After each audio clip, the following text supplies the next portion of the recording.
So then how long before we start then? Give it a few minutes for people to get in the room, and Okay, it's already at 32. great. So in a couple minutes.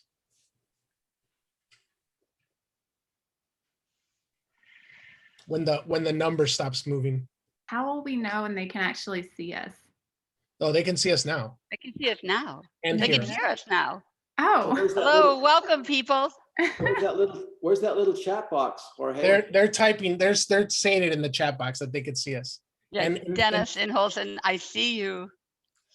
In But I fact, can't see the chat they're box. typing in both chat boxes. So I think they can see this one too. Oh, really? Yeah, because Angela Laporte just wrote in the Zoom chat, and then over here, Nadine typed in the other chat. We got two chats going on at the same time. Nadine Kalen? one chat Yeah, over the she's other, over just This is our little introductory comedy routine. Rush Slumber. Boy, we have some fabulous people coming to see us.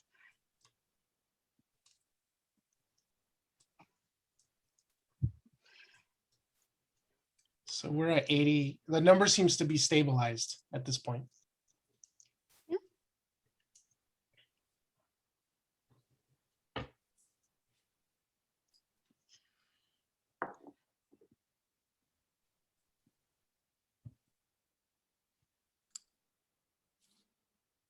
Oh, Dennis sent a message that said that 283 people registered, but their experience has been about half of the people usually attend.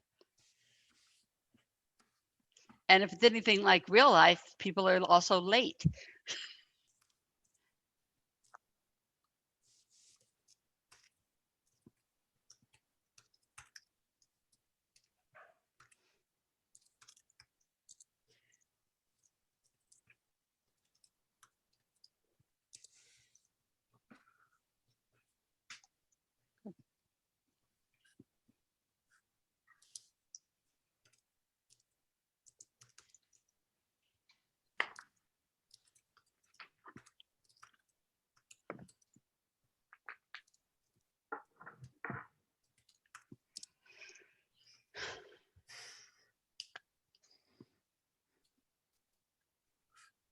I realize now we should have had music.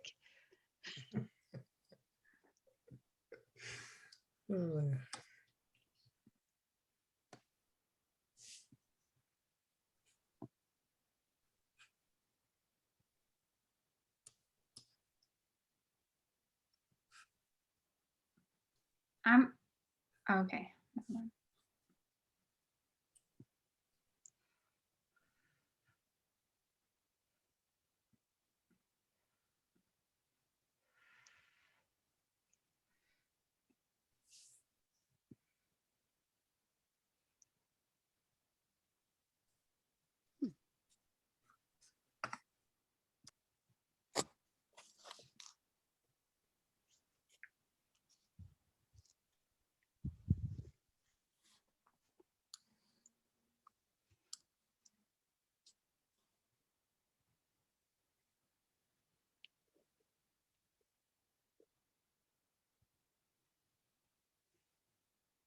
Should we begin? It's 3:04.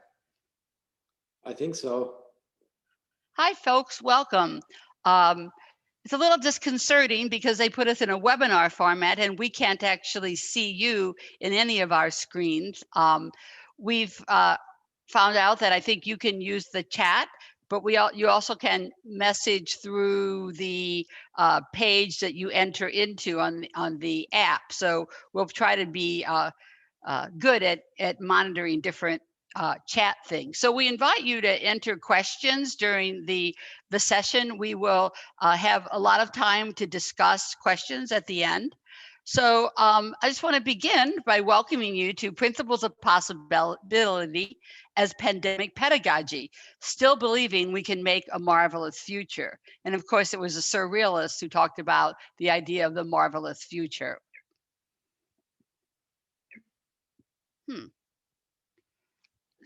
Sorry, just a second. I'm not quite sure why this is not advancing. So last spring, we wrote this in our conference proposal. It is difficult to imagine what the conditions for education, the arts, the natural world, and our shared social and political lives will be at the time of the NAEA conference in the spring of 21, an understatement.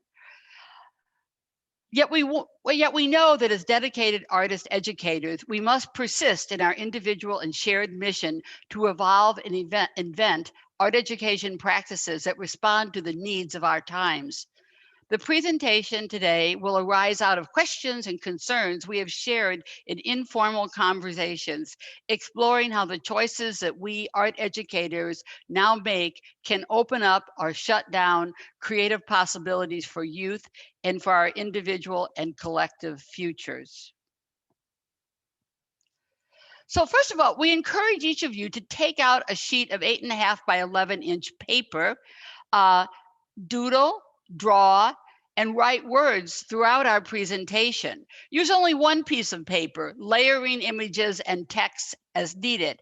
And also we encourage you to only use black and white media, and we'll tell you about that later. So we'll do more with this drawing graphic representation later in the presentation, but for now we encourage all of you just to kind of get started and to think of whatever marks or notes you make as a graphic representation of this time. So first of all, I want to introduce our panelists for today. Joy Burtling is an assistant professor and program coordinator of art education at the University of Tennessee. Her research engages how art education can be responsive to ecological concerns. She has taught art at the K-12 level for over a decade as a national board certified art teacher. Joy, you want to read Mark's? Sure.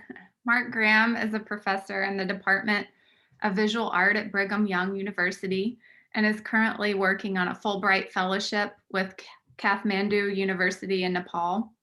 He is an internationally known artist and illustrator and has illustrated more than 20 children's picture books.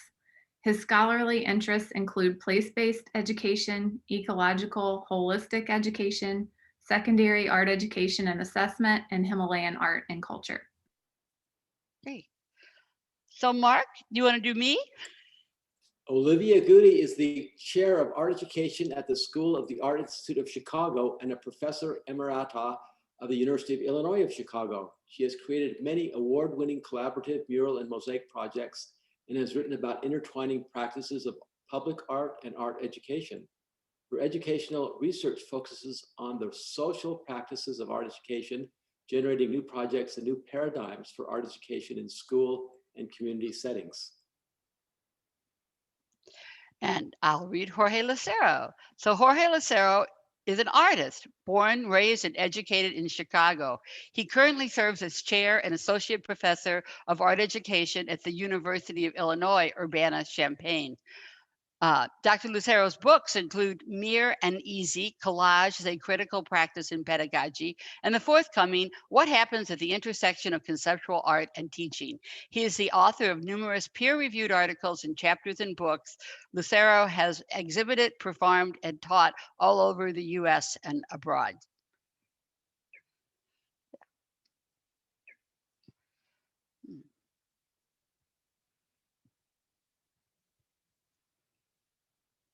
So our plan for today, we thought it'd be helpful for you just to kind of get a sense of the plan. So welcoming your invitation to doodle and draw. And then after I finish this introduction, we're going to have a Creating Our Space meditation by Mark. So to help us go into sort of a contemplative space, we're hoping to somewhat recreate for you the experience we had coming together several times and reflecting together on these pandemic times. And then we'll have presentations by Jorge, Joy, Mark, and myself, and then we'll do questions from the chat. Jorge at some point will talk about what to do with those drawings, and then we'll have more from the chat and then some closing questions. These are some key questions that emerged as we discussed the last few weeks. Is it possible to acknowledge the potential for good in these tremendously difficult times? What have you lost? What has sustained you? What have you discovered? We recognize that we're in a time of liminality. Liminality is a state of transition between one stage and the next, especially between major stages in one's life or during a rite of passage. Liminality is an in-between period, typically marked by uncertainty. So these are our reflections at this time of liminality. And let's begin with the Okay, with everybody, Mark's meditation. here we go. Close your eyes just for a minute. Close your eyes for a moment. Breathe in, breathe out. Take a deep breath. All your worries are falling away like snow off of a tree. You are a pebble falling in the pond, slowly settling to the bottom. Breathing in, I calm my body. Breathing out, I smile. Dwelling in the present moment, I know this is a wonderful moment. Breathing in, I calm my body. Breathing out, I smile. Dwelling in the present moment, I know this is a wonderful moment. Now open your eyes. Jorge, I think it's your turn. Thank you, Mark. It's a good thing it was only a short one, because otherwise you would have lost me. Okay, I am going to, let me share my screen here.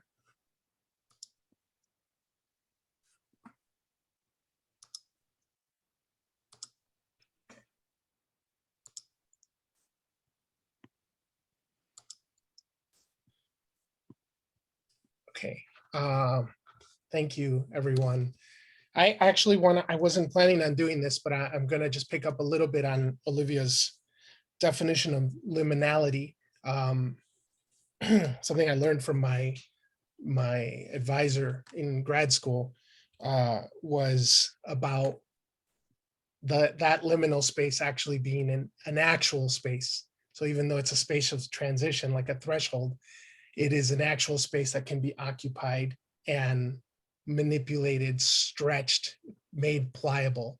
And so I actually think it's a good place to take off of for the presentation I'm going to give today, because what I want to talk about is within that liminal space, within that middle space, that space of transition, this space that we're in now, what do we do in it? And I'm asking that question really in terms of like, what do we do as teachers, knowing that the co-construction of the educational space with our students is a reality for more of us than not, that we come into that space together and we make that work together, so that it's not just us doing something to the students, right? I broke up my presentation into 4 parts that are really broken up into 2 parts. The first part, or the first 2 of these, are what I'm going to call rules, 2 rules. And then the next 2, the bottom 2, is what I'm going to call 2 postures. And they're really interchangeable. They touch each other in many ways.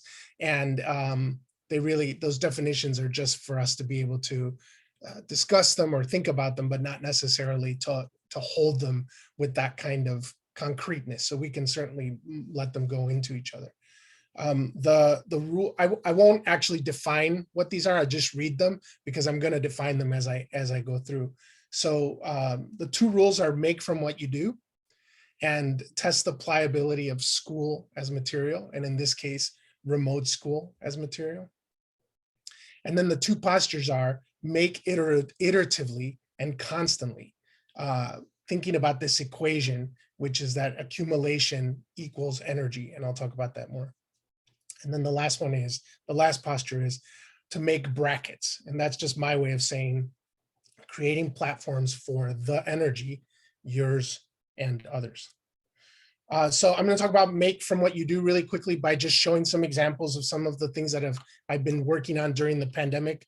Many of these things involve other people, but they sort of originate from this folded practice that I don't make a difference within, between what happens in schools, in the academy, which I'm a part of, and what happens in my own artistic practice, which again is not distinct from all those other things. So this is a piece that I made for a show called Artists Run Chicago, which happened at the Hyde Park Art Center in Chicago. It was originally supposed to be a series of participatory, I mean, there was a lot of different things happened in the show, but Compound Yellow, which is the organization or the arts organization that I worked through to be in this show, was going to do a bunch of participatory things. And of course, because of the pandemic, the first thing we were told is, no, you can't do anything that involves speaking at each other, singing at each other, touching each other, being close to each other, touching things. Like you couldn't even have like books out for people to flip through or anything. So of course, the only thing that I thought could be touched then was something that had to be cleaned. And you know, I guess the metaphor or the symbol here is right on the nose. Another piece that I made that I've been making actually, and I'll use the phrase making because a lot of these things are tied to that third thing which I talked about, which is an iterative practice, meaning something that you're constantly doing. I'm showing this page because this piece is something that I've been working on for a long time, and then I was invited by some professors, including Kayla Coates at Arizona State University, to participate in this webpage that they have going called Designing the Pluriversity. And what I made was I made a piece that you could interact with called Voices in Your Pocket. And basically what it is it's me using the Memoji function on my iPhone to create different kinds of avatars or different kinds of puppets, if you want to call them, for voices that I carry inside of my head. And most of them are teacher voices, even if it's somebody who was like famous or, you know, was a celebrity or something. In some way they informed my practice. In some way they've taught me something, right? And so just a couple of examples. Traffic, the sound of traffic here on 6th Avenue, for instance. I don't have the feeling that anyone is talking. I have the feeling that... Oops, sorry, you missed the Morrissey. That was John Cage, and then this one is Morrissey.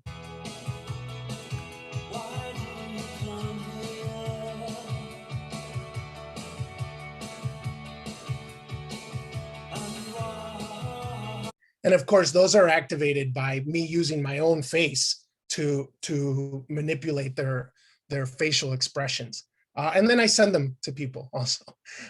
This is a piece that is also in the works. I'm working with a colleague from Rowan University, Walter Gershon, the curriculum theorist, Walter Gershon. And he did a project with some students in Akron where they were learning science concepts through making sound pieces. And then he invited me to have a creative response to those sound pieces through something. He didn't tell me specifically what it was, but I was very inspired by this Arthur Dove painting called Foghorns, where he makes the sound visible, if you want to call it that. And so I and it's done through this kind of these overlaps of color, and it's a really nice painting. I recommend it. Sorry, I didn't include an image here, but anyway, I sort of took off from that Arthur Dove piece, and I decided to make all these ink washes, and these are just 32 that are currently on display at the faculty art show here on campus. And here's just a close-up of some of those.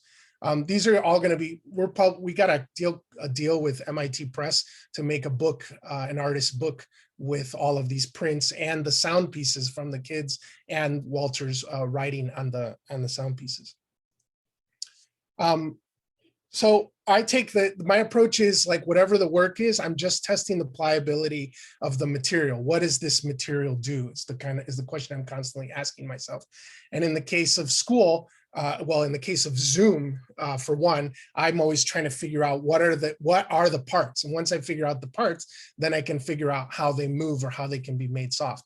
When I gave this I won't talk too much about this, but I gave this presentation about how to make a work of art through Zoom. And one of the slides that I showed was like, here's a bunch of things that have been made, that have been used as a way to make art. And I don't mean not the subject of art, but like the actual art themselves. And so, you know, it's got a long history already of being able to use materials that don't conventionally read as art in order to ask questions and, you know, express yourself or say the things that you want to say. So in the Zoom, we're always making things. These are portraits that we've made with the students. Obviously, we're trying to protect I'm trying to protect their faces. So we've figured out ways to have them make a mask out of something that's in their room, something that's in their space. I'm gonna try to hurry a little bit because I only got 4 minutes left. You know, using the syllabus as a means to make creative work, using the courses that we design as a means to make art. This is a course that I'm currently teaching right now called Teacher as Conceptual Artist. Also the way of teaching, what we're teaching actually. So in this methods class, I teach this project called Teach Anything, where I give the students the opportunity to teach for 25 minutes. They can teach whatever they want. Each student gets 25 minutes. It takes about 3 weeks to do a whole seminar of 20 students. And then they just come in and I ask them only to teach from their expertise. That's all I ask. So here's Carla teaching us the Heimlich maneuver. Here's a student teaching us how to give a proper neck massage. Here's a student teaching us the choreography to Michael Jackson's Thriller. Here's a student who taught us how to identify different clouds by making us these little cloud viewers or cloud viewfinders. And then now we've been doing it through Zoom. You know, here's a student who taught us yoga, and here's a student who taught us where you could study safely at school during the pandemic. Here's a student who gave a lecture about the connection between front lawns or lawns and class. A student who gave an anti-bullying course, 25 minutes, different kinds of resins and their applications and costs. And then of course, somebody who taught us how to use TikTok. What this actually does is I'm constantly taking notes throughout the whole time. And at the end, I just sort of give a presentation about everything the students already taught us, right? So the idea that most of the students, when you ask them at the beginning, do you know how to teach? They say no. But of course, they've been around teachers and being taught how to teach since the day they were born. So they do actually know how to do a lot of the things that we do as teachers. It's just a matter of bringing out some articulation. Here's a piece that I'm making with my friend Alberto Aguilar. We were invited by the Art Institute of Chicago actually to do a Zoom program of some kind. And what we decided to do, we sort of took our cue from Siskel and Ebert and our long time friendship. And we decided that we're going to do a piece for an hour where we go back and forth and discuss our top 5 works and most influential things that we've experienced at the Art Institute of Chicago. This is a piece that maybe a lot of you are familiar already, but it's a poster that I made when I was doing a residency in Amsterdam around this idea of teacher as conceptual artists, and it unfolds. And I put the whole list in here just so that I could go on the record. I suppose you can go back and watch this video and pause it right here if you really wanted to look at it. So what's the whole process? The process is an iterative process. It's a quick, ongoing process, like these folded collages that I make where I rip pages out of magazines and I just fold them and I try to see how many I can make and how do they look when, you know, you collect them all, what, you know, you do some bad ones, you do some good ones, and then you edit out the ones that you like and those become the piece, right? But it's a very quick process. There's no cutting, there's no gluing. It's a lot like drawing. Another piece that I've been making, a lot of these actually happen in the studio that's in my pocket, this one, right? So this is like when we had a slow internet connection for a couple of weeks and I just started taking screenshots of the slow Instagram load ups, and they ended up turning into these really nice pieces that then I posted on Facebook, which caused an incredible amount of anxiety for everybody who was waiting for these pages, these images to load, because they're frozen. This is a piece that I'm currently making called Internet Content, and it's just a play on the word content and content. I just was taking pictures of myself in moments of contentment during the pandemic. And, you know, I just post those to Instagram. And then another one that is kind of a word play is we've been watching a lot of movies. We got a free HBO Max subscription with our new iPhones. And so I decided to make these pieces, which I call screenshots. And then finally, and I'm going to just zip through these, make platforms for people to work with you. These are some of the things that we've done at Compound Yellow. And we can talk a little bit about these during the discussion, but this is like a Your Stuff museum, a museum set up by the people who were working it. And then, articles that we published together through Facebook threads, a book that we published of teacher expertise, and a symposium where just invited as many friends as possible to answer the question, what happens at the intersection of conceptual art and teaching? And these people just came together, and now we're making this book. Okay, thank you.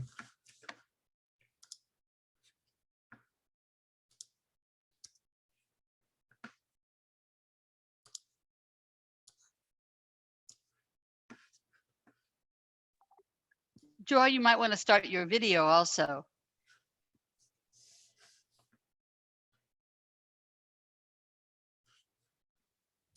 I'm trying to figure out. Okay, I see it now. Okay. All right. So this is the vaccination page on the New York Times website. I check it daily. So I really identify with what Olivia is saying about being in a liminal period, waiting for the vaccine. At this point, I have had my first shot. The rest of my family has not. And so as within a liminal period, it really can be an opportunity to embrace the potential for transformation that such a period can represent. I would say that this period is unique in that we're likely more aware of our own mortality and physical vulnerabilities during this time. So as teachers, we might ask ourselves, what does this mean for teaching? According to the terror management theory, which is a theory that emerged several decades ago, a key hypothesis is that when people are more aware of their mortality, they are more likely to engage in activities that reinforce their cultural worldviews. And so in the US, our broad cultural worldviews are, sorry, I'm having a screen share issue. Let me close this. Okay, there we go. So in the US, our broad cultural values tend to lean a little more toward materialism. Thus, studies show that US students who are reminded of death are more likely to find money and high status objects, such as luxury cars and watches, appealing, and to be more likely to deplete natural resources in simulations. So Afifi and Christie have described how capitalist societies work to shield us from experiencing and dwelling upon mortality. Think about, advances in cosmetology that allow us to hide evidence of the aging process, or advances in medicine. When relatives age, they're often moved to retirement homes, and their care is often consigned to healthcare professionals.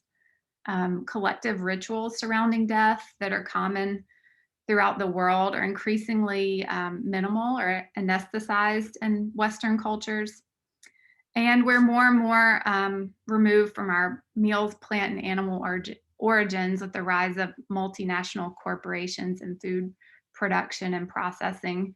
Evidence in point with this patty fritters, smiley face patty fritters. Moreover, when we limit our time outdoors, we distance ourselves from displays of mortality. So for better or for worse, my children are not as likely to find half-eaten frogs or cracked sparrow eggs inside malls or trampoline parks. Given these circumstances, it's not surprising that we might struggle when confronted with thoughts of death in the US. However, psychological studies show that it's possible to have a healthy awareness of death. Intensified awareness through contemplation and deep recognition of death can be incredibly beneficial. There are many studies focusing on the psychological and ecological benefits.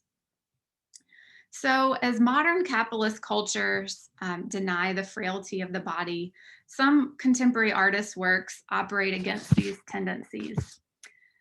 In this presentation, I will introduce some contemporary works of art that really revel in in decay and the potential for regeneration that's possible there. These artists employ a range of strategies that can be drawn upon in the art classroom to support students' growing ecological sensibilities. So as artists, and art teachers, we're all familiar with modern art, and we're likely familiar with postmodern art, but today I'm calling for and highlighting compost modern art, the art of a period I've playfully termed compost modernity, a period where we might acknowledge ourselves as organic, interdependent, multi-species beings. We are home to trillions of bacteria, and a period where we might begin to see ourselves and other organic matter as constantly breaking down and transforming into something else. The first work I want to highlight is by Japanese artist Tamoya Matsura. In his Withered Plant series, he observes processes of decay advancing through a scanning electron microscope. So each image is only a few millimeters in size. In Box Flowers, another Japanese artist, Azuma Makoto, initially constructed a large floral cube, a very vital floral cube, but as time progressed, the floral cube compressed and tacky fluid oozed and pooled here. I discussed this work with Makoto, and he told me that it was inspired by the ideas behind kusozu, which is a centuries-old Japanese Buddhist painting where a corpse was set outside and then graphically depicted in 9 stages of decomposition to elicit contemplation on how temporal life can be, and also in his mind to reconceive ideas of beauty and think of it in more complex terms. Manhattan-based artist Kathleen Ryan portrayed moldy, overripe fruit. Ryan stated, "The sculptures are beautiful and pleasurable, but there's an ugliness and unease that comes with them." While these moldy fruit might allude to societal decadence, they also offer new and perhaps pleasurable associations for biological decline. 2 British artists are seen, their works are seen here. So Rogan Brown explored the human microbiome through paper relief sculptures, and then using cozier media, Elin Thomas used different techniques to signify fungal growth, presenting them as lovable and adorable in my mind. Brown positioned the biome as exquisite. He said, "My objective was to create a piece that showcases the beauty of the bacterial world in order to modify negative perceptions of bacteria. The overwhelming majority of microbes that inhabit us are beneficial." So ever since Alexander Fleming, who discovered penicillin, painted with bacteria on an agar-filled petri dish 100 years ago, scientists and artists have been experimenting with this art form. So as a twist on this art form, Joanna Riku worked with scientists to swab over 500 public members' navels and allowed the flora to grow in a petri dish, as you can see here. She found over 2,400 species, 67 species a participant on average. Similarly, Melissa Fisher challenged notions of the human body as discrete and pure. Working with scientists, she constructed 3-dimensional microbial portraits, self-portrait of her face. And then also embracing these agents of decomposition, Dutch designer Ella Hoydink developed her own sustainable living fabric from mycelia, which are mushroom roots, which she then used to produce custom-made biodegradable garments, as you see here. And then last, Korean artist Min Jung-soo, in her installation To Live On, presents us with a minimalist cathedral Dozens of rose stalks hang here in medical infusion bags, which temporarily preserve them. And this work engages with ethical questions surrounding the continuation of life using medical advancements, particularly in relation to quality of life concerns. But as one critic claimed, the work more generally might persuade us to confront our fears concerning sickness and death and our constant pursuit of youth. So one way to extend some of the understandings that these artists have been engaging with and explore materiality firsthand might be to compost as a class. The act of composting itself is an exercise in embracing and hastening decay. Some artists, such as Heike Leys, might serve as inspiration for these activities as they've begun to experiment artistically with processes similar to composting, where they leave out food remains and then explore the surfaces of the matter. So in this case, he photographed that matter. I also love Sig Harvey's The Compost Heap here. It's really interesting. So some themes that naturally arise in these works include conceptualizations of beauty, the potential multi-species interactions through co-creation, and cultural acknowledgements of mortality. So I've just thrown up a few possible artistic responses that relate to each of these big ideas that could be explored in the classroom. So in relation to beauty, students might photograph or illustrate decomposing organic material. They might create an installation from perishable materials, or they might create an artwork communicating beauty that others may not recognize yet, that might challenge social norms. In relation to co-creation, students might create agar art, and maybe in collaboration with a science class, or perform ethical multi-species experiments. One example I had, it could be something as simple as, that classic mold growth experiment where students have bread and they touch it or lick it or do something to it and put it in a bag and then watch the mold grow. Another one might be mortality and culture, that big idea. Students might use contemporary creative strategies to question a social norm surrounding mortality. They might invent a new cultural practice related to mortality and either design the materials for it or perform it. And so, in conclusion, and in the spirit of compost modernity, I'd like to urge us all to consider how we might embrace and highlight the biological rhythms and cycles that surround us through our teaching. Thanks.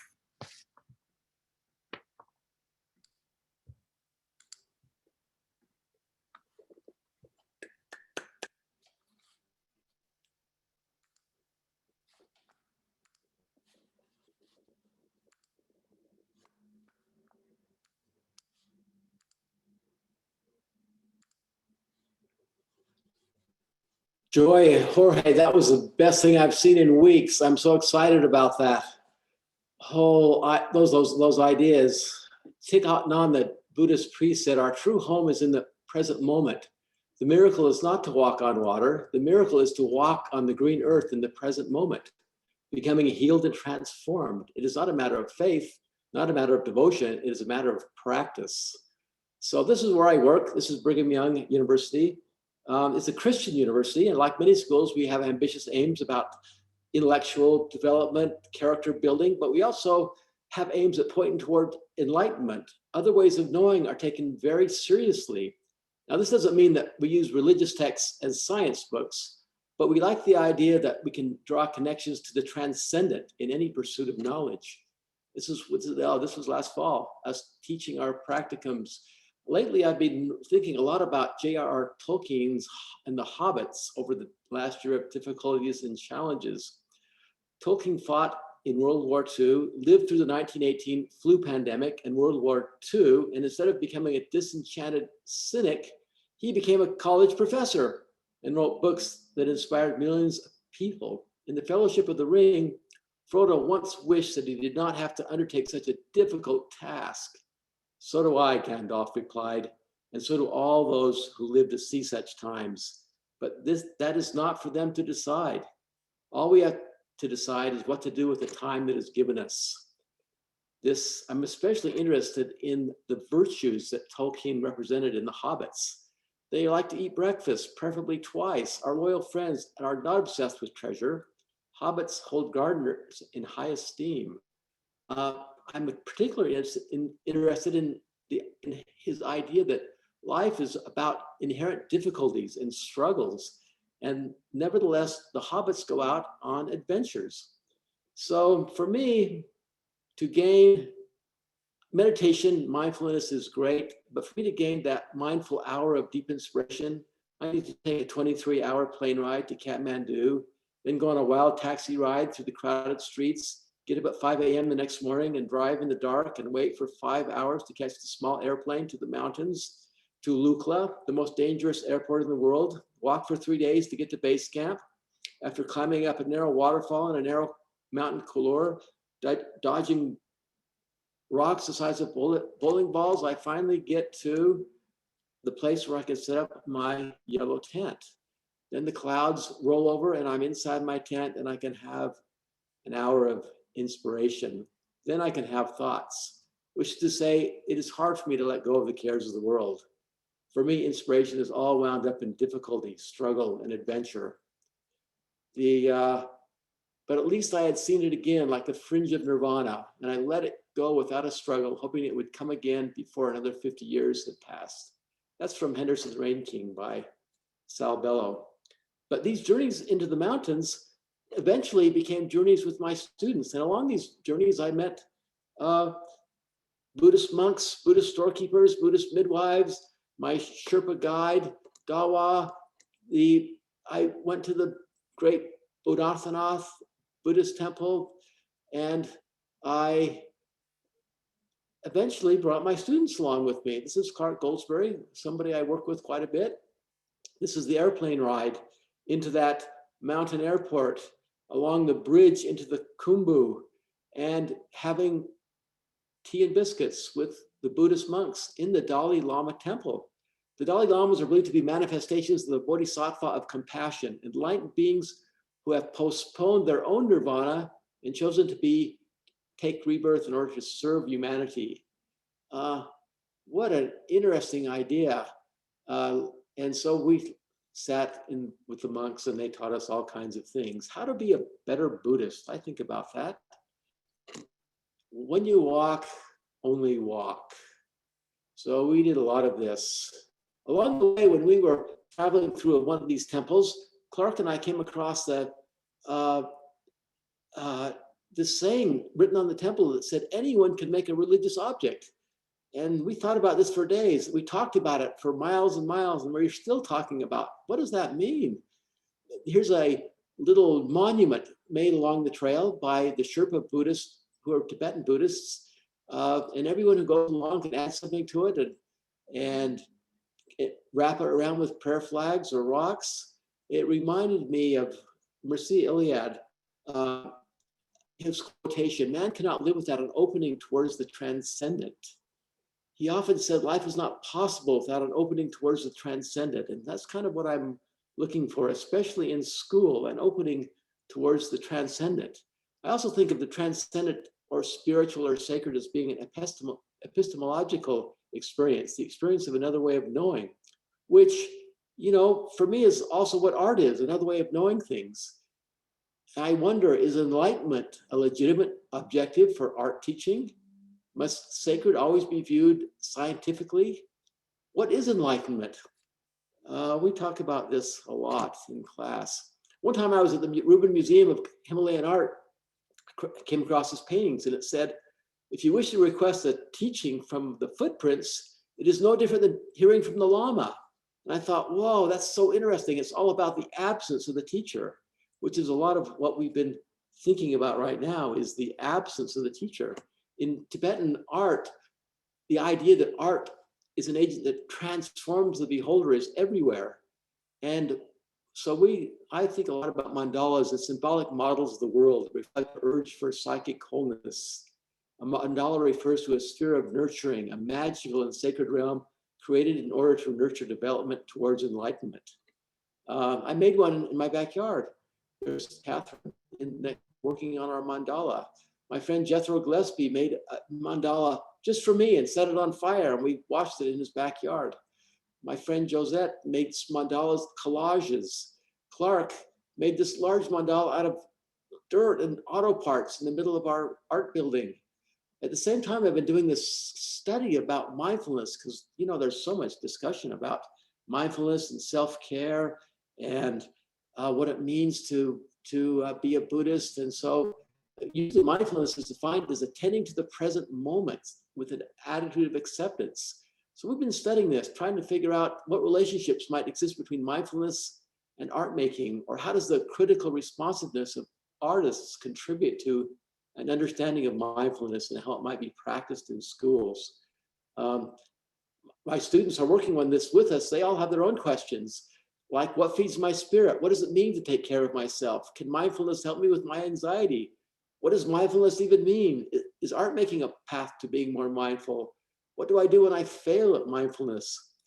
You know, and then there's all these artists who think about this same kind of topics. Marina Abramovic reminded us of those monks in the Dalai Lama temple. Bill Viola, who's also a Buddhist, conveys those ideas of the transcendent experience. Sanford Biggers makes mandalas on top of quilts and conveys ideas about transcendent encounters. Rosalie Tompkins, one of my favorite artists, she was seen as an outsider artist, first because she was Black, second because she was a woman, third because she was a devout Christian. She never went to art school, and we love art school. But then this year, the art critic Roberta Smith said, Rosalie Tompkins is not an outsider, but comes from another highly developed culture of making. She said that Tompkins' work was one of the century's major artistic accomplishments, giving quilt making a radical new articulation and emotional urgency. I felt I had been given a new standard against which to measure contemporary art. What a compelling statement. A new standard in which to measure contemporary art. Extraordinary skill and idiosyncratic abandonment creates a new sense of possibilities of the hand, visual wit, and beauty in any medium. That was so interesting to me that Rosalie Tompkins, like other African-American quilters, was part of a rich artistic tradition. Candy Chang makes these pieces this was in New Orleans, that everybody is allowed to participate in. Before I die, I want to. I'm anxious, this was in the Rubin Museum also, I'm anxious because, and everybody wrote, I'm anxious because. And then they're able to write, I am hopeful because. I am hopeful because. So this is kind of what I'm thinking about, how to engage with the ephemeral, the sacred, the spiritual dimensions of life.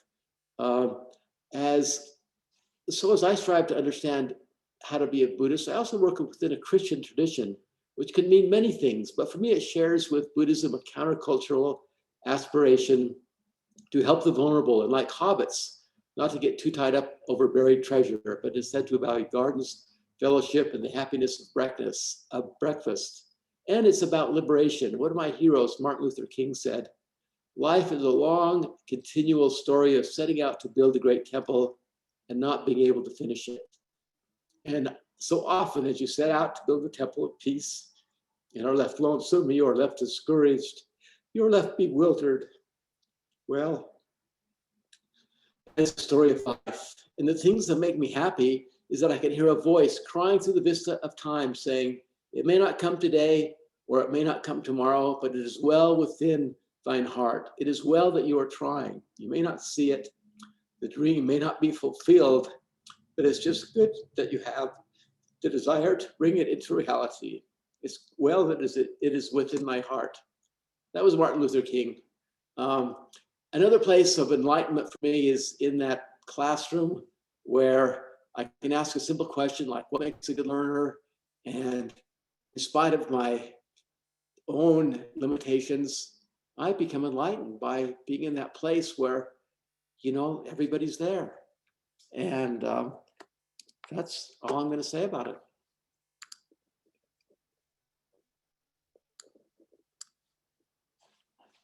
Thanks, Roy.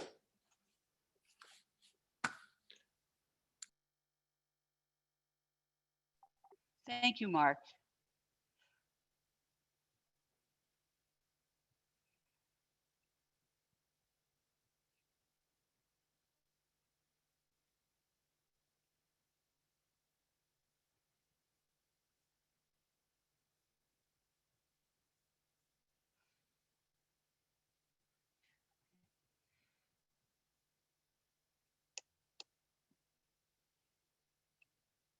Thank you for your patience as I find my presentation.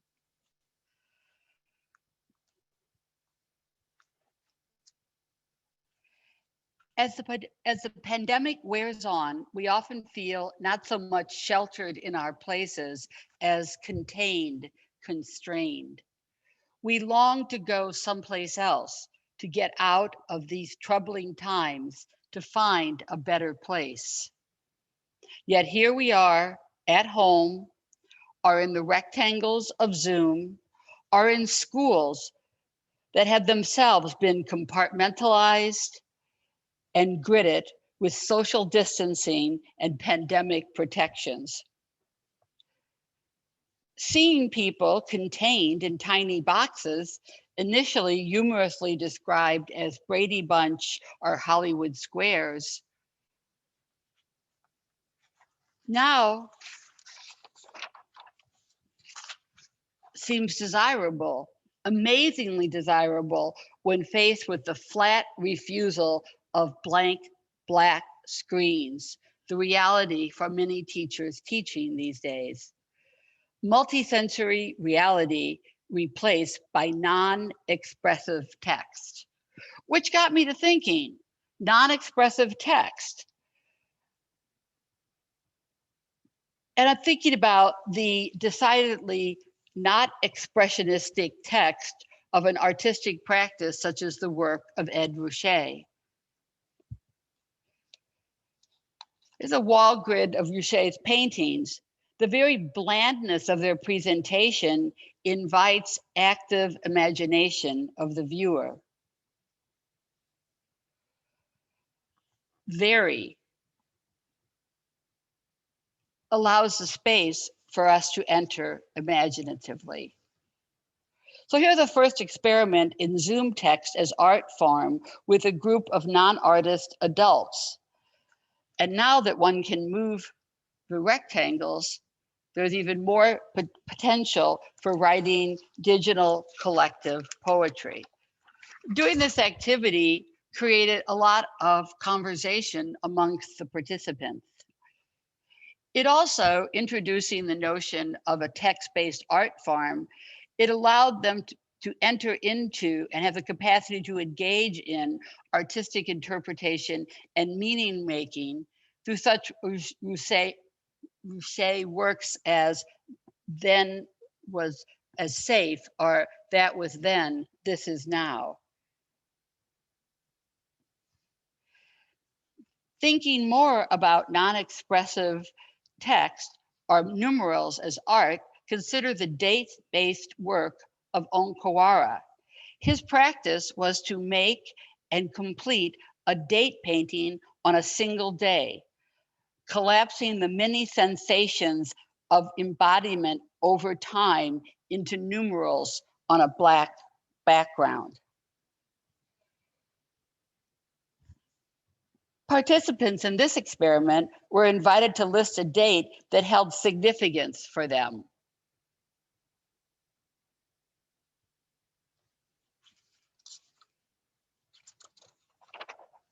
This led to some interesting conversations about facts, impressions, aesthetic associations, and how personal and shared dates and timelines might structure the sameness of semi-sheltering life in pandemic times. We didn't get to this experiment yet,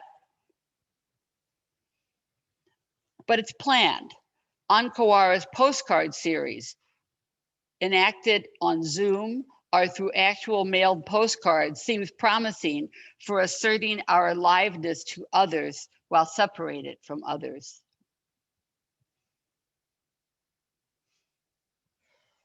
What do we have here, there?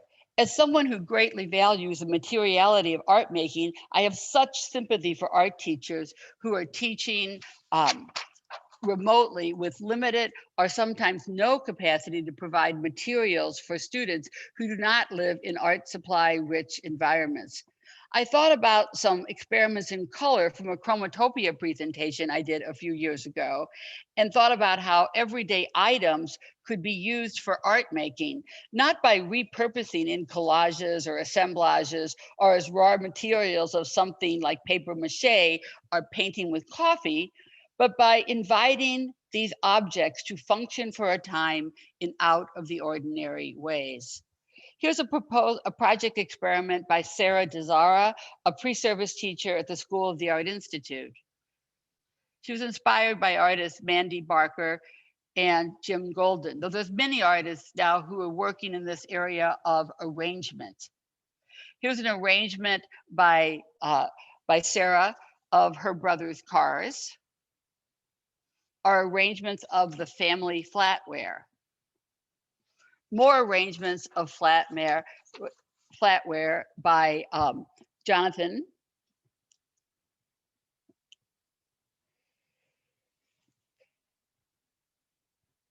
I'm thinking about how different objects appear even in everyday use after being perceived in unexpected places and configurations.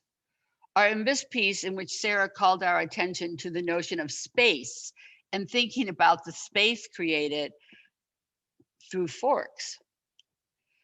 So how can constricted spaces become enigmatic, potentially magical places? Here's another School of the Art Institute pre-service teacher reflecting on the blandness of her solitary dormitory environment. Imagine an internal environment, an outdoor environment internally with water and quirky and entertaining companions. Representing spaces. Too often, art education curriculum has focused on teaching linear perspective as the right way to represent space. So let's just take a moment and reflect. Is teaching students to look at the world from a single fixed point of view a 21st century skill? So the idea of representing spaces as in such a way is in a sense a misrepresentation of memory spaces. So here's 3 examples of artworks where, though it references the concept of 3-dimensional space, it does so in ways which show multiple views, multiple ways of looking. So this is a project about memory places. It's an evocation. Here's one which is an evocation of the mysteries of her grandmother's living room. It's a response to a project I variously call Portrait of a Place or Space and Place, and the project plans for this are attached to this presentation. So some of the things that we do helping students to recollect various spaces or places from the past are, this is a memory enhancer meditation where we ask students to close their eyes and find this place. This is an anti-perspective project because it's about personal perspective, shifting focus of things we remember, not logical, unfolding, some overall gestalt, some minor yet significant details. These are representations of the imagination. What psychoanalyst James Hillman referred to as imaginal geography. the geography within each of us, the depth and complexity, which Hillman calls soulfulness, our soul. Here's Pierogi Day. The oddness of the grandmother's bare slippers are seen as part of this.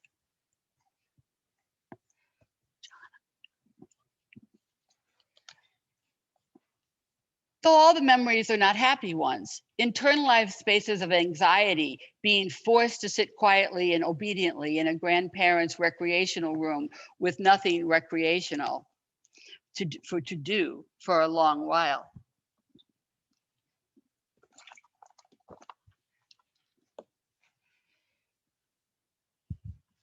Outside the window, under a tree, with the dog, unseen but participating in family life through listening what's happening in the interior.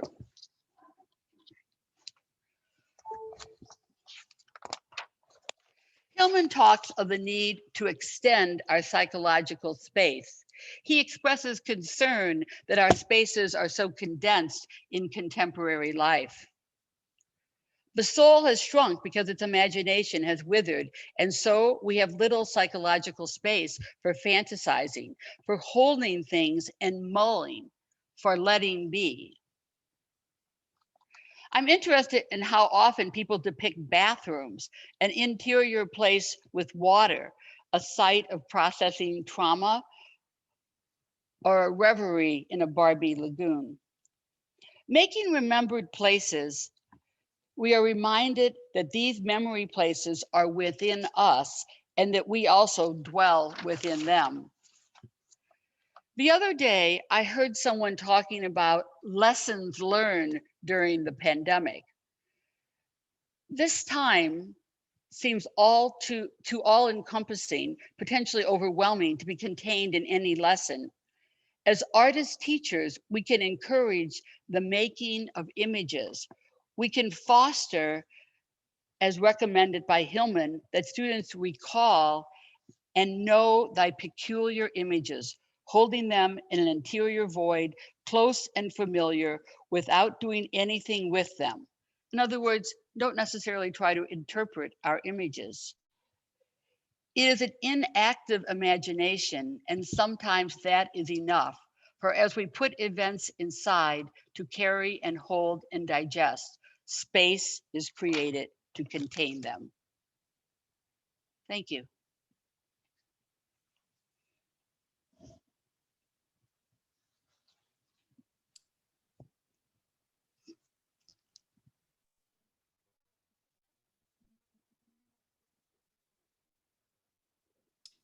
So Olivia, I actually found out a way to open up people's microphones. I can't open up everybody's, but if somebody wants to talk, they can raise their hand and then I can unmute them specifically.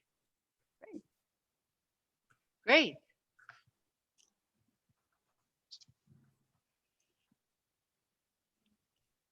We have someone, Jorge, who raised his hand. Who's that? Tell me their name. Samuel H. Peck. Okay. Sam. Give me a second, Sam. Here. There you go, Sam, you're on. Hi, my question's for Mark. I was thinking about what you were saying, and I've been pondering the idea of belief as a way to do an imagined or speculative imagination, and the connections between the ways that religions foster the ideas of belief as a and I'm somewhat of a Buddhist myself, but I have a difficulty in taking on the idea of religion. So I'm imagining it as a fiction, and I think that postulates my positioning there pretty clearly. But in the space of like speculative fictions, and I'm thinking about like Octavia Butler's imagined futures and utopias or dystopias as learning spaces, how the idea of belief kind of makes a space for that and fosters that imagination. The idea of like, what is God? Who is God? How do we imagine God? Or what is mindfulness? How do we live in that space? How do I get to that space? What is nirvana? How do I travel there? you know, and the idea of arrival as well, within that speculative imagination. I'm not making any kind of statement here or necessarily asking a question, but I just felt a connection between this thing that's been tickling the back of my mind. And I don't know if you have anything to say in response to that, but I don't know. I just felt like saying something because it seemed like you spoke to something that's been that I journaled about this morning. Thank you for your time. Thanks, Sam. I love those questions about speculative imagination and belief. I mean, they could apply to so many places. And when I do this, you know, I worked in public schools, and I would ask the same questions of, you know, to ask about your speculations or your beliefs or what you think about other ways of knowing. So cool questions. I'd like to. I wish we could chat longer, Sam. Thank you.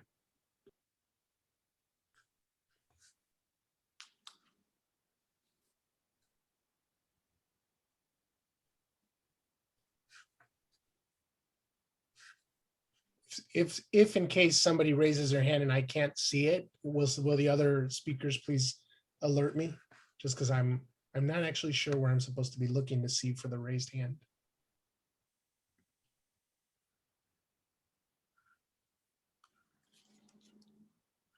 Interesting for us to think. Actually, we hadn't originally known we'd have the capacity to take questions, but I mean, think, Joy, that you were going to maybe think about some of the commonalities between our presentations. Yeah, so one thing that struck me, first of all, I wanted to say I really enjoyed all three presentations a lot. But I noticed with Mark's emphasis on transcendence, I felt like there are a lot of connections to what I was saying. And if depending on how you conceptualize transcendence, so, you know, there's vertical transcendence where someone's connecting, you know, perhaps to a higher power.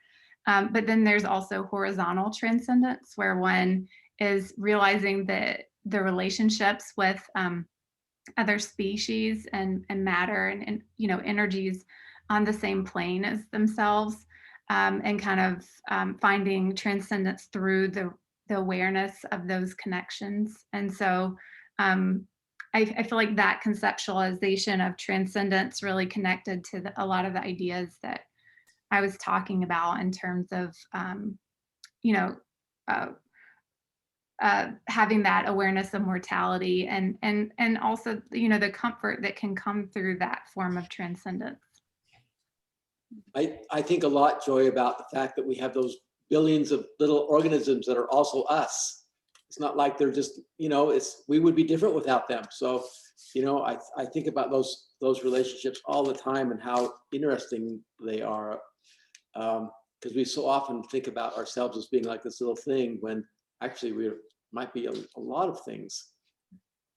Yeah, I'm interested how the Hillman, who I quoted in my presentation, talks about, he contrasts spirit and soul, and he encourages us towards soulfulness, which is, you know, depth and inner complexity, and actually cautions us in this society about always having the hero spirit where you have to go off somewhere else and be the hero, conquer something, do something.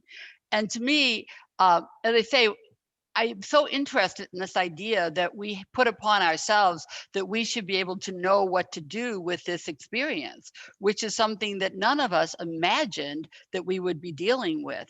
Both the, I mean, many things, but certainly the pandemic, but also the reckoning with racial injustice, which in a way seems to have happened because people were not distracted by all the other things that are going on and to actually stop and look at this terrible time. And yet I do think we put on ourselves this idea that we have to be able to learn a lesson from it, know what to do, as opposed to being able to indwell, to dwell in this time and to live through it in awareness and mindfulness without actually making a fixed meaning from it. Mhm. So Michael has a question, and then there's a question in the chat, which I'll introduce after Michael asks his. Yes, I wonder if we might be seeing or cultivating during this time, a new appreciation for maybe the importance of some even traditional art forms like the mandala, where we're moving in a space of a sort of ease that we had in society, a sort of like almost too much ease, especially in America, where there was wealth and materialism, and now where all of those basics are being challenged. And I know for myself, I just sort of organically started teaching mandala art again to like my elementary generalist class that I have. So I just saw it as like a great way to talk about all kinds of things, including symmetry and the meanings of that, but also so mandalas, or even like I've been thinking a lot in my own work about, because I'm very rural, about like hunting culture and how that sort of maintains relevance, and then we see that going all the way back through art. So I wonder if this is an opportunity both to sort of enlighten the importance of this in art, and maybe bring it back through our practice as teachers to bring back a more general appreciation, and maybe resuscitate or continue our battle for art education in our schools and society. Does anybody think about that or see that as another possibility? Can I take, I don't have a direct answer to this, but it's making me think about something in relation to some of the things that I've been making, all of those iterative things that I've been showing, which are just like, at some point I have an idea and then I start by making one move. And the move is typically a very low impact move. So it's not like it's taking a ton of my time. It's not costing me a bunch of my resources. It's not taking a ton of energy either, for that matter. To maybe the most like the work for some of those iterative pieces are those memojis, which you actually maybe have to go look up a picture of. I didn't say who that was, but in the black and white one, that was J.D. Salinger, and then his memoji, right? I had to go look him up to see what he looked like so that I could make that. But there's a really important aspect of what those works for me that's about ease, and that's about doing something not that's easy in terms of, not in the pejorative sense, but in that it comes easily, in the way maybe that a daily ritual might come, like a specific way that you make your coffee, or a specific way that you pray or meditate or something, right? So that in some ways those works, they have this kind of steadiness to them. And because I'm able to accumulate so much of it, either on my phone or in a folder, they don't take up a lot of space either. Then later, there's this sort of opportunity to bring out all of the documents, if you want to call them, or everything that was sort of made, parse out what I think makes good pairings, or perform an editorial gesture, and then if there's an opportunity, present that as the work. But the work in essence is that process of making those iterative gestures. For sure, yeah, that's that energy accumulation, and then finding and focusing energy. Yeah, I love that idea. And I should emphasize, the ease thing is a really important part of it, particularly because when I talk to my students about it, I really try to emphasize the de-skilled aspect of it. It's misleading, because the editing part of it that takes you develop a skill for that, but also the part of like having a discipline to do it, or even having the sort of joke in your mind, that I know that's a kind of skilled also. So it's misleading, but what I mean is de-skilled in terms of saying you have to learn how to have a certain kind of virtuosity in this one thing in order to be able to participate. Yeah, for sure. I like to talk about Van Gogh a lot in regards to that, with like beginning drawing students, because they beat themselves up, Yeah. Does anybody else want to take this particular one on, or I have another question in the chat here that I could introduce?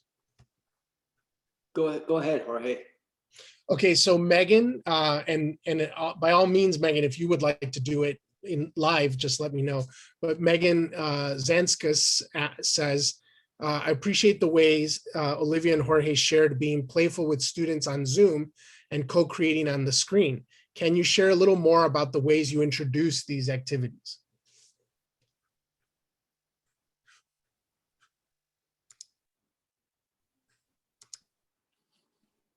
Olivia, you're on. The activities that I did, actually, I will say it was with my sibling group. I'm one of a large family of more than 9 to 16 of us meet once a week, and none of them are artists.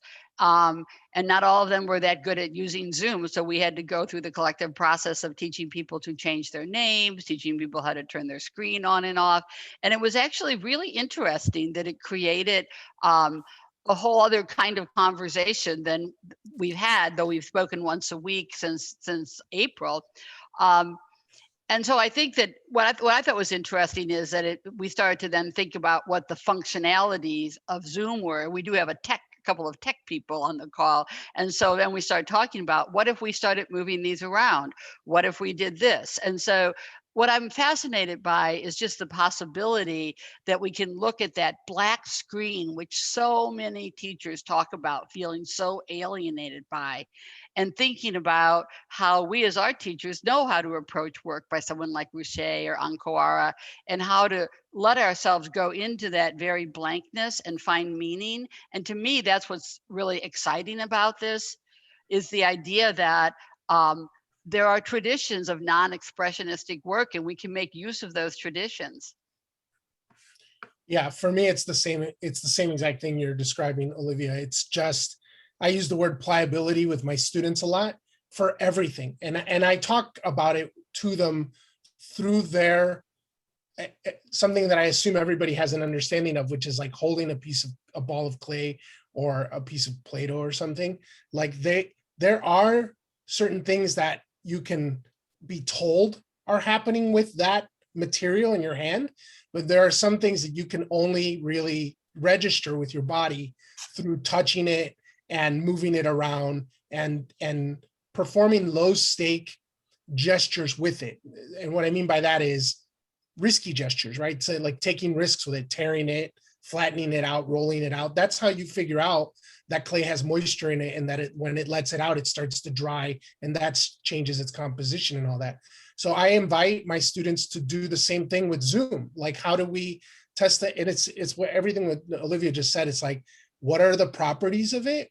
And then how do you make those properties soft, particularly the ones that are showcasing themselves as immovable, like the fact that we cannot, quote unquote, touch each other through the screen. One of my graduate students, Catalina Hernandez, her and her creative partner, Natalia Espinel, do this project where they it's like a mirroring project where they'll do something with the camera, and everybody else on the Zoom is expected to do the same exact thing. Yeah. And so then you start to sort of echo these, and it turns into a dance in a way, right? Through the Zoom. So, I mean, the truth of the matter is I get tired of Zoom. Like, I get tired of being on Zoom, but I'm not tired of Zoom.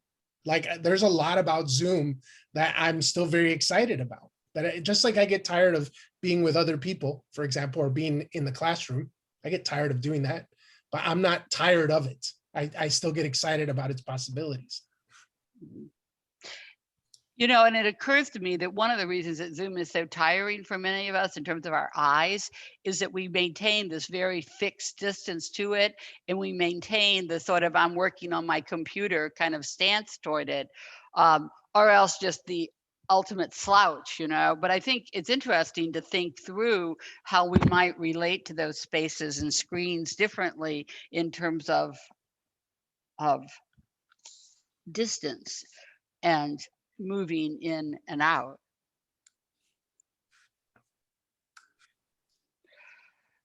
I'm trying to Emily has her hand raised. Okay, let's make you a talker, Emily. Go ahead.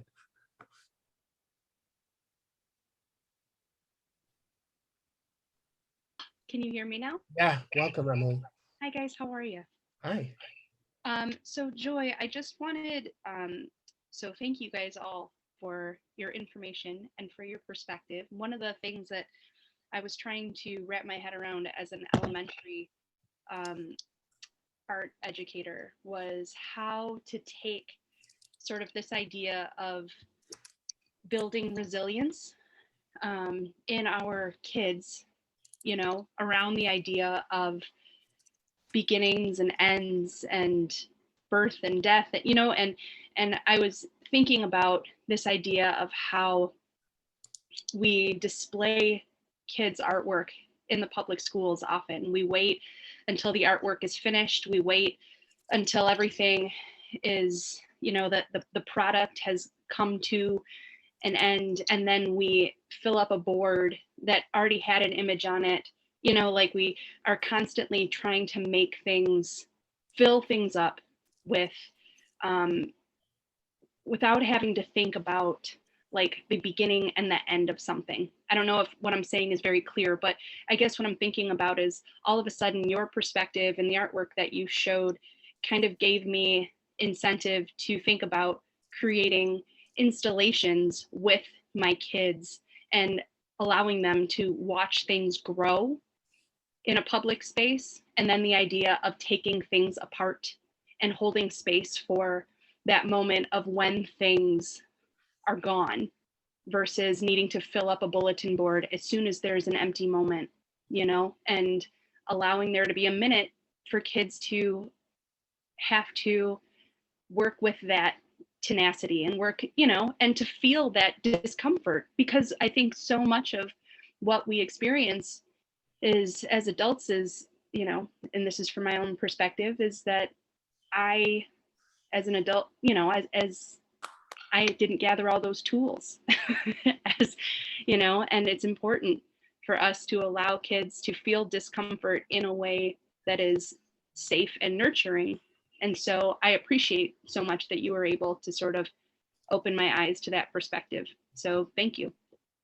Emily, that was really beautifully expressed. And I love the idea of thinking about some of these same concepts in relation to how we display art. I didn't make those connections. So I really appreciate your sharing that. And I completely agree that there, you know, there can be that discomfort with some of those installations that don't, you know, where items are decomposing and that kind of thing, which is very different from how we tend to display art in schools, as you said, with bulletin boards where the ready-made work is only presentable at a certain moment, and then it's quickly, you know, removed without that process occurring. So I really love that idea of maybe engaging students in installations where there is things happening over a process that unfolds over time, and they get to experience that,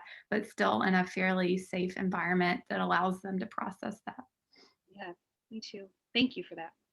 So at this point, I think what we're going to do is have Jorge explain, and he already wrote something in the chat that you might want to look at about what we're going to do with these drawings that you have been representations of this moment in time, these minutes in time that you've been working on. So Jorge?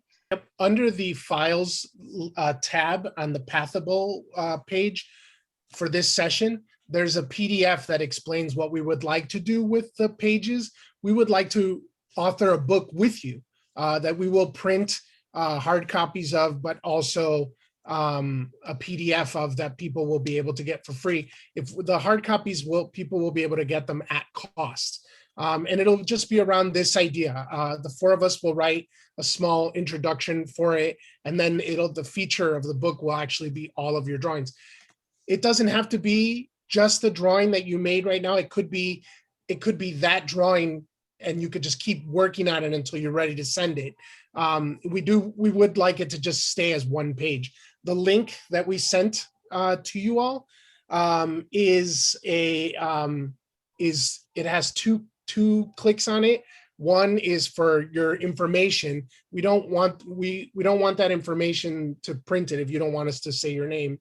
We want it so that we can get in touch with you and let you know that the book is ready. And then the other click is a little Dropbox where you can actually just drop a scan or an image of your drawing into when you're done. You can also mail it to us. If you mail it to, there's an address on the PDF. It will come to me, and then we will scan them all and turn them into those pages. But we did really just want to make something together that we could then keep after this. And then everybody will get to see everybody else's drawings when this thing arrives in the mail for you. So some people are asking about getting the link because they entered late.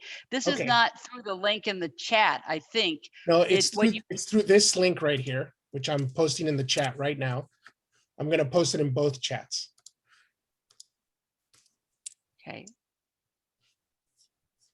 And then Jorge, you could also attach it to the presentation after the presentation in the file upload. It is in there already. I put it in there already. Oh, so when so you it is click in the on- file upload. Yeah, attached to and the I can show presentation. everybody what I'm talking about here. So like if I'm just going to share my screen really quick so you can see. If you click, this is where we are in the chat, but if you click here, this right there, that's it. Directions for our book together. Great. So we thought maybe as closing out, we realized that we were given extra time on the presentation, that we talked about the idea of doing a collaborative chat poem, which we will read as they show up in the chat. So the idea is on the other side. We're in a liminal space right now. So what does it mean to be on the other side? So as you can see, if you look in the chat, I'll just say, on the other side, we will still be wondering. So each of you write on the other side, type that into, and then what is your sense about what's your response to that at this time? And we'll sort of close out the presentation as people who are here write on the other side, and we'll create a collaborative poem.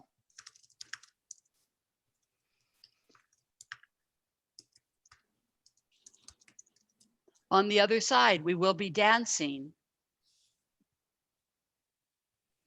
On the other side, I'll see you. On the other side is lush compost. On the other side, it will be greener. On the other side, hopeful. I got, Olivia, I have the other chat going also, so I'll read them from this one. Okay. On the other side, I will be older or I won't be here. On the other side, there will be, oops, it's going too fast. On the other side, my energy will flow to, with, and through you. On the other side, time will never stop. On the other side, we garden together. On the other side, I am more grateful. On the other side, there is so much more. On the other side, bodies hide. On the other side, we will remain curious and continue inquiring. On the other side, we breathe one another's breaths. On the other side, we will still need forms of expression to connect us. On the other side, we recognize ourselves and others. On the other side, we will fully connect. On the other side, virtues will prevail. On the other side, there's hope and joy, transformation, growth, and discomfort. On the other side, we will be looking to that there. On the other side, we will have learned and created together. On the other side, we'll clink cups in celebration. On the other side, our powers combine. On the other side, we hug and hug and hug. On the other side, we will be present. On the other side, we will remember and forget. On the other side, I'll still be alive. On the other side, we will connect fully. On the other side, will I be the same? On the other side, we'll keep thinking with joy and peace. On the other side, I will miss this. So thank you so much for joining us. We'll see you on the other side.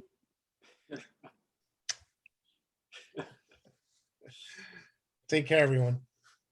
Bye. I'm gonna save the chat. Are you able to save the the Zoom chat too? That's the one that I'm saving. Okay. The one that I don't know how to save is the one that's on the other Do you want me to just screenshot it? Which one? That'd The, be great, Joy. the I can Pathable just- one? Whichever The one you want. me Pathable? So the chat in the Zoom I got, I just downloaded it. Okay. But the chat in the Pathable, I don't know how to get it. I'll just screenshot it then. Because we can include that poem in our book too. Yeah, you want me someone to- actually said that would be great to put it in the book. We will do that. I like that idea. Yeah. Yeah, I'll do that. Bye. Okay, this was great. Thank you so much, everybody. Thank you. Thank you all for being here.